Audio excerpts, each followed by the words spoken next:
old, deaf, toothless.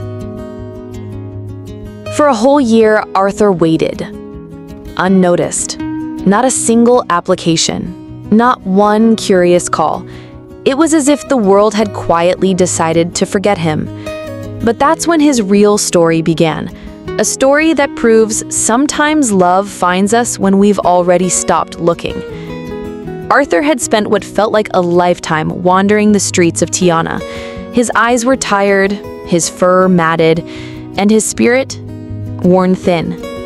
When a rescue team finally found him, they knew this old soul wouldn't survive much longer without help. They brought him to Friends Rescue, hoping for a miracle.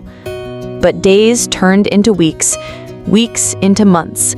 Arthur's name stayed on the adoption list. His picture sat there, unopened, unseen, while younger, bouncier dogs found homes.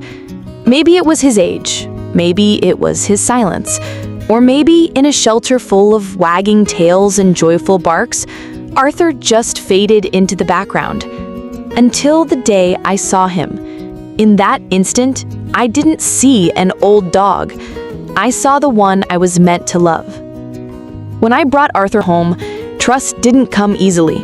A life spent surviving had taught him to fear gentle hands, to flinch at kindness, to hide in the shadows where no one could hurt him. It broke my heart knowing he had lived so long without ever truly feeling safe. So I gave him what no shelter could: time, patience, and unconditional love. At first, he kept his distance. Then one day, he sat a little closer. And then came the moment I'll never forget. Arthur rolled onto his back, looked straight into my eyes, as if to ask, "Is this real?" Yes, Arthur. It was real. He became part of my world, and I became his.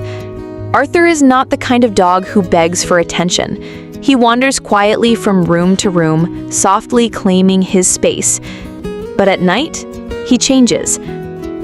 He presses his body against mine, silently telling me, "I trust you now." Because he's deaf, we've created our own secret language through touch. A tap on the shoulder means, "Wake up." A pat on the chest says, "Let's go." A gentle stroke whispers, "You are safe." Sometimes when I touch him in his sleep, he still flinches, but then he realizes it's me and he relaxes. No one knows exactly how old Arthur is, maybe 15, maybe 18.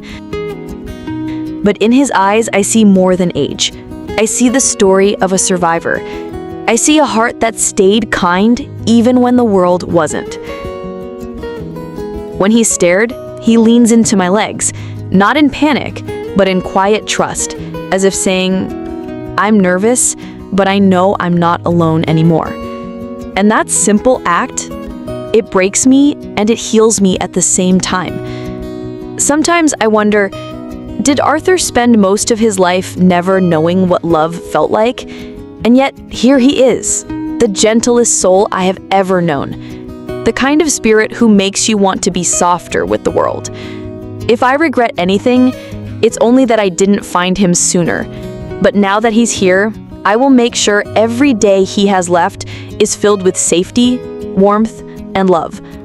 The kind he has always deserved. If Arthur's story touched your heart, please like this video, share it, and subscribe to our channel. Because sometimes it's the quiet, forgotten ones who teach us the truest meaning of love.